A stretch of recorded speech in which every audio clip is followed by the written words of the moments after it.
जावई बापू तुम्ही बसा बघू. अहो सासूच्या बाजूला बसायला लाजायचं नसतं. बसा बघू बसा. बसा जावई बापू. कोण जावई बापू? कोण जावई बापू? ओ कोण म्हणजे तुमचा गुरु? ओ एक माझ्या शनू बेबीचा गॅरी.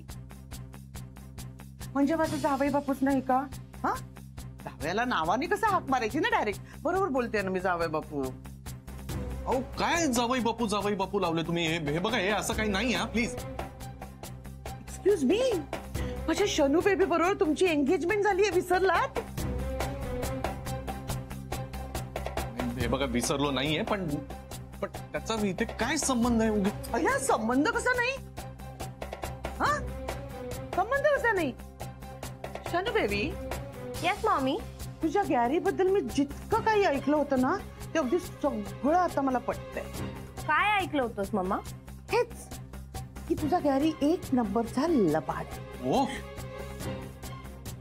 म्हणजे संधीचा पूर्णपणे फायदा करून घेणार आहे. I like it. तुमच्या दोघांचा जोडा म्हणजे ना अगदी लक्ष्मी नारायणाचा जोडा शोभून दिसेल. उठ उठ. काय बरं तुम्ही लक्ष्मी नारायणाचं लक्ष्मी वाटते का तुम्हाला तुमची लेक? लक्ष्मी आहे का? अवलक्षणी कुठली? सरी कम ऑन. ओ काही काय बोलताय तुम्ही माझ्या Shanu बेबीला? Shanu baby sorry very sorry. काय राधिका बघ कशी आहे ग तुझी सासू? मला तुझं खूप वाईट वाटतंय. मला तुझ्याबद्दल खूप सिंपती वाटायला लागली आहे राधिका. माझ्याबद्दल तुम्ही सिंपती दाखवण्याची काही गरज नाही. मी पुन्हा सांगते तुम्हाला तुमचं काम झालं असेल तर तुम्ही निघू शकता. आणि मला सिंपती दाखवण्यापेक्षा ना तुमच्या मुलीकडे तुम्ही लक्ष दिलं ना तर जास्त बरं. एक्झॅक्टली. ऍक्च्युली ना माझी शनू बेबी बिघडली ना त्याचं कारणच हे. माझं तिच्याकडे लक्षच नव्हतं ना. मी माझ्या सोशल वर्क मध्ये इतकी बिझी होते ना की माझी शनू बेबी कोणाच्या नादी लागली आहे तेच मला कळलं नाही.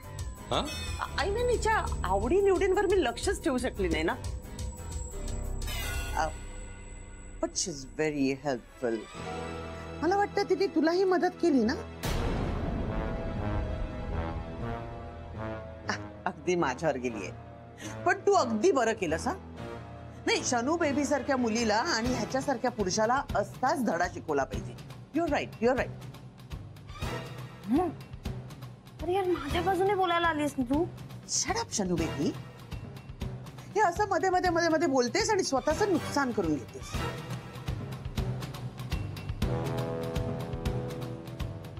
मान्य मान्य दोष माझ्या शनूचा आहे पण यात दोष एकटीचा तिचा आहे का? तुझा पण आहे ना राधिका. माझा काय दोष आहे? Look at you. कुठे माझी शनू बेबी आणि कुठे तू? शी इज सो अट्रॅक्टिव्ह प्रिटी. आता हेच बघ ना हा गुरु 40ला.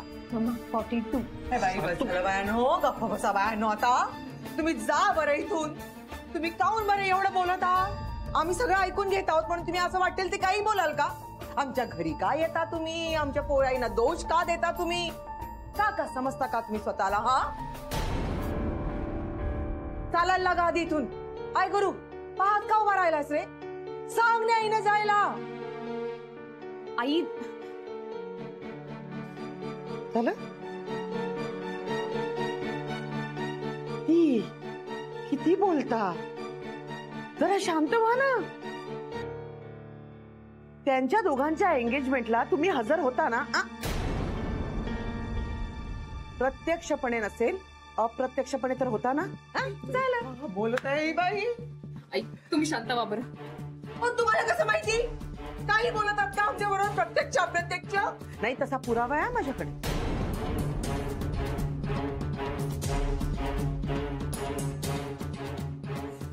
या आहे पुरावा.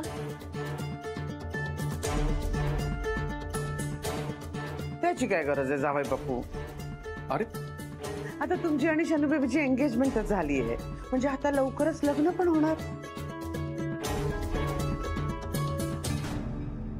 हे सगळं त्यामुळे ऐकावं लागतंय.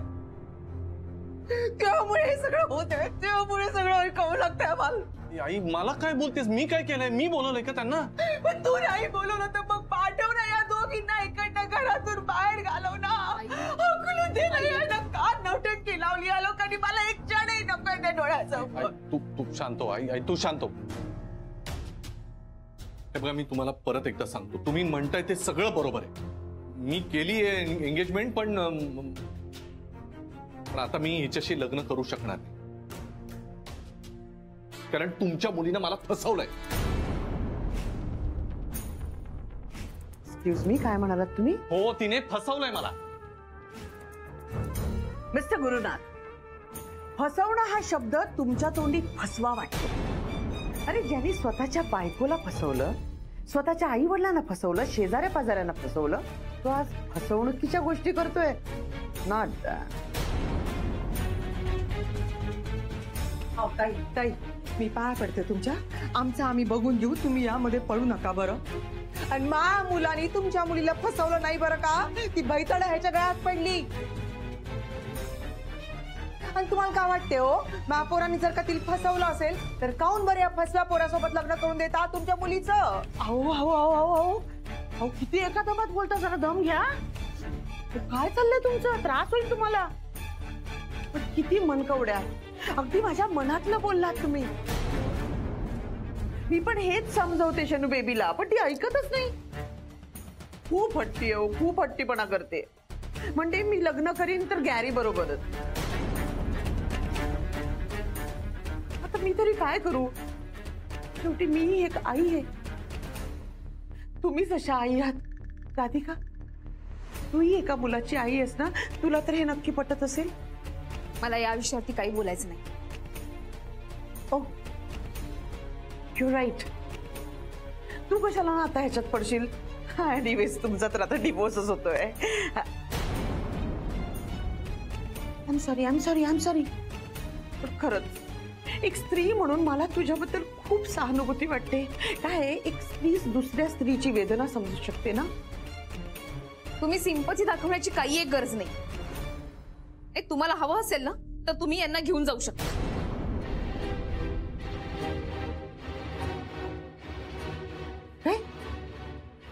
बघा, आता हिलाच लग्न टिकवायचं नाहीये, त्याला आपण तरी काय करणार? नाही, तरी कधी मी तुमची भावना समजू शकते, कारण मी एक आई आहे हो. तुम्ही जशा गुरुच्या आई आहात तसं मी शनू बेबीची आई आहे. आता ह्या दोघांचं प्रेम जुळलं, त्यांचे संबंध जगभरात कळले. आता मला शनू बेबीची काळजी लागली आहे. काळजीने माझा आवाजही बघा कसं भरून येतोय. माझ्या शनू बेबीशी अशा परिस्थितीत कोण करणार लग्न?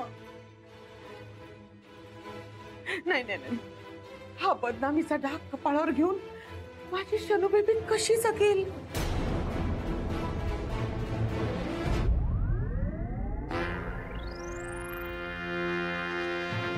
ते काय नाही गुरुनाथ, तुला माझ्या शनू बेबीशी लग्न करावंच लागेल. नाही, ते शक्य नाही. मी तुम्हाला आधीच सांगते. तुम्ही असं काही बोलू नका. अहो शांत व्हा. किती हायपर होत आहे. अलीकडेच तुमचं बीपी वाढलं होतं ना, मग इतक्या हायपर होऊ नका. कधीतरी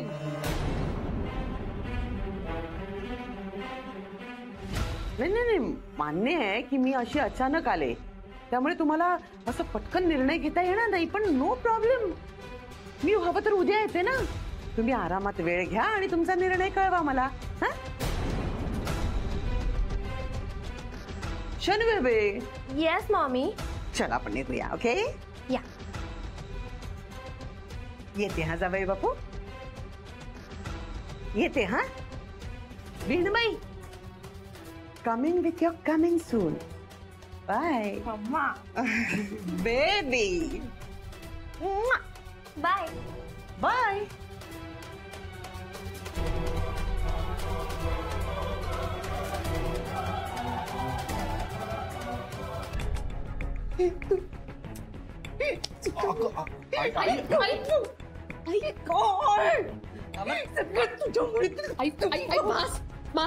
एक लक्षात ठेव, तू आणि त्या बैताडीचं लग्न मी होऊ देणार नाही. हे जे काही प्रकरण आले ना, पहा बरं, पुन्हा जर मला तुलाच हे सगळं संपवायचं आहे. ही बाई पुन्हा जर मला दिसली ना तर याद राख मी तुला. आई शांत व्हा बरं. काय दाखवतोयस तू? तुला काय नाही, आमचं चुकलेलं आहे. कुठच्या जन्मी आम्ही पाप केली होती ते ही सगळी आत्मजन्मी फेडावी लागतात. बाजूला आई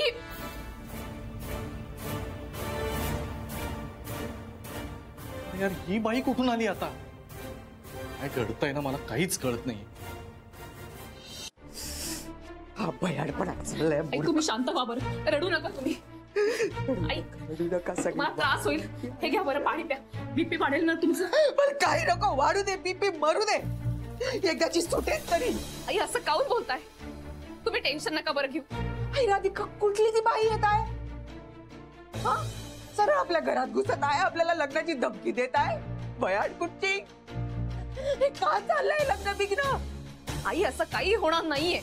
जोपर्यंत कोर्टात केस सुरू आहे, आमचा डिवोर्स झालेला नाहीये, तोपर्यंत असं काही होणार नाहीये. हेच तर ना, हेच तर म्हणत आहे ना मी राधिका. तुमच्या या घटस्फोटाच्या प्रकरणामुळेच तर हे सगळं घडत आहे ना. दस्त घटस्फोटाची केस झाली आणि दस्त हे घडलं काही. आई असं काऊन बोलून राहिलात तुम्ही? हे सगळं डिवोर्सच्या केसमुळे नाही झालंय. यांनी शन्याबरोबर जो साखरपुडा करून ठेवलाय ना, त्यामुळे झालं. त्या बाईला एवढा पुरावाही पुरेसा आहे.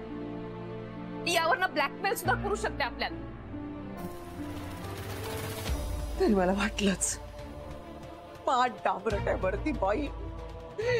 खूप डांबरट बाई दिसली मला ती. तेच तर असं म्हणतेय खरं की हे सगळं ती आपल्या मुलीच्या सुखासाठी करून राहिली, पण तसं नाही. मला तरी असं वाटून राहिलं की या मागे तिचा काहीतरी हेतू आहे. खरं आहे ना? तुलाही तसंच वाटत आहे ना? मलाही वाटते राधिका, त्या मनामध्ये काहीतरी शिजत आहे. पहा बरं. तेच तर शोधून काढायला हवं. इथे बस. ऐक ऐक ऐक ऐक बस. राधिका बाई ऐक, मी का सांगत आहे ते. हे लग्ना बिग्नाचं लफडं नाही पाहिजे बाई आपल्याला. आई पडते मी तुझ्या. आई ऐक तू ऐक. आपल्या गुरुचं आणि त्या बैताडीचं लग्न होऊ देऊ नको बाई. आई गुरु सुखी नाही राहू शकणार त्या बैताडी बरोबर. त्याच्या आयुष्याचं सगळं वाटोळ होऊन जाईल बाई. पाया पडते मी तुझ्या. थांबव. असं काय करून राहिलात तुम्ही? हे काय करताय? मी खरं सांगते तुला, मला सगळं कळते. गुरु मूर्ख आहे, बेअक्ली आहे. त्याला त्याचं भलं पुरं नाही कळत आहे म्हणून चुकांवर चुका करत आहे. पहा कसं वाहत चाललाय तो. त्याला कळत नाहीये त्याचं आयुष्य उद्ध्वस्त होऊन जाईल. आई अजून काय व्हायचं राहिलंय? आई आता माझ्या हातात काही नाही, आणि आता तर आमचा डिवोर्स सुद्धा होईल. बस बस, तोच व्हायला नको देऊ बाई.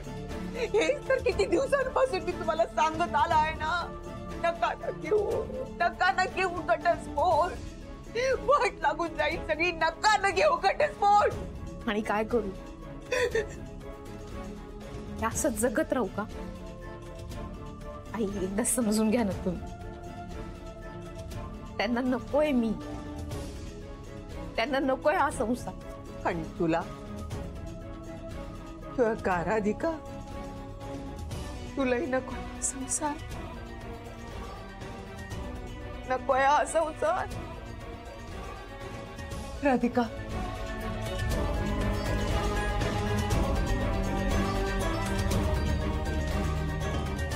तुलाही नकोय का हा संसार?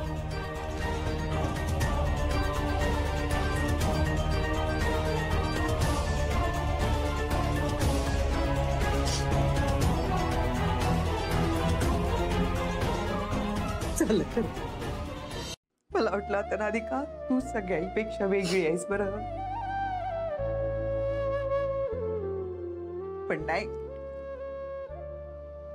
तू का गुरु का दोघेही सारखेच. त्यानं आपला स्वार्थ पाहिला, तू तुझा स्वार्थ पाहिला.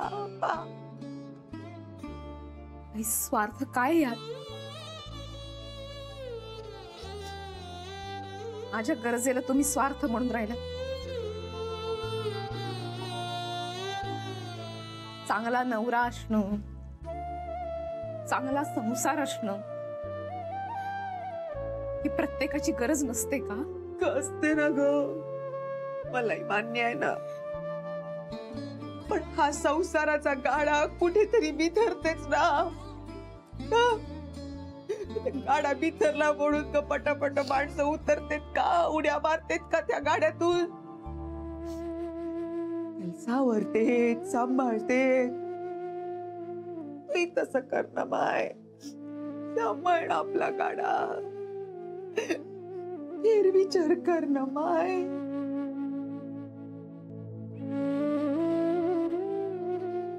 आई यांना नकोय ना मी.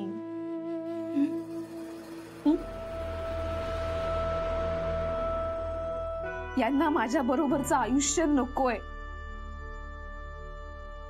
त्यांच्या चौकटीत नाही बसत मी. मग का राहू?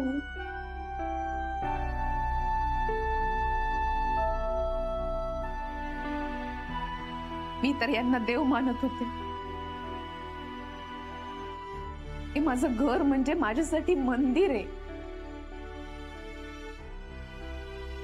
पण मी ज्या माणसाला देव मानत होते त्याला नाही थांबायचे इथे. मग किती वेळ मी यांच्या समोर असा हात जोडून उभी राहू? नाही शक्य होत आता. आई,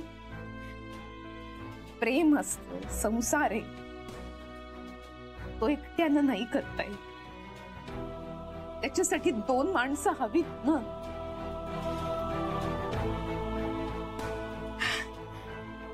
टाळी सुद्धा एका हातानं नाही वाजत. मला यांच्यावरती कुठल्याही जबरदस्तीचा रामराम नाही करायचा. जाऊ दे ना आता. मला नाही जबरदस्ती करायची. मला काही नकोय आता. त्यांना काय करायचं ते करू दे. यांना लग्न करायचं ना करू दे ना त्यांना. मला आता काही देणं घेणं नाही. तुला नाही बाई, पण मला तर आहे ना. माले काय ना तो, म्हणून त्या आईचं काहीच तुटते ना. मला मान्य आहे, संसार दोघांनी करायचा असतो, एकमेकांची मन जपायची असतात. पण दिसत आहे मला गुरु चुकीचं वागतोय. माती त्यांनी खाल्ली. मला दिसत आहे त्याचं उद्याचा उद्ध्वस्त झालेला संसार, उद्ध्वस्त झालेलं आयुष्य. पण म्हणून का मी त्याला असाच वाऱ्यावर सोडून द्यायचं का?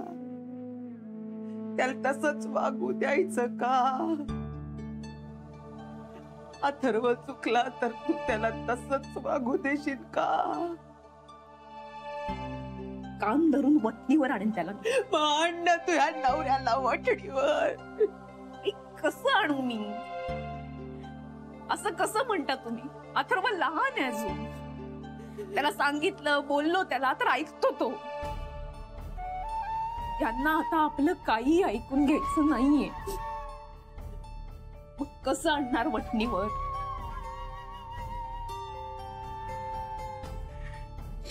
ठीक आहे बा, संपलं संपलं बा. तुम्ही नका त्रास करून घेऊ. राहू दे, त्याला नाही काय बोलणार मी. आता तुला समजवणार नाही, त्याला समजवणार नाही.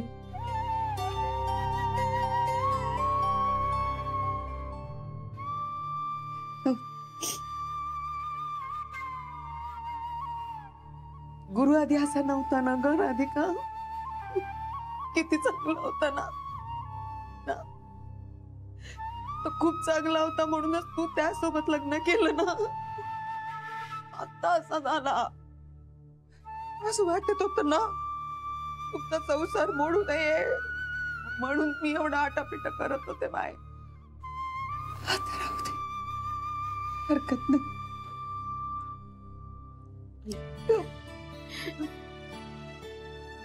आई, तुम्ही नका ना काळजी करू.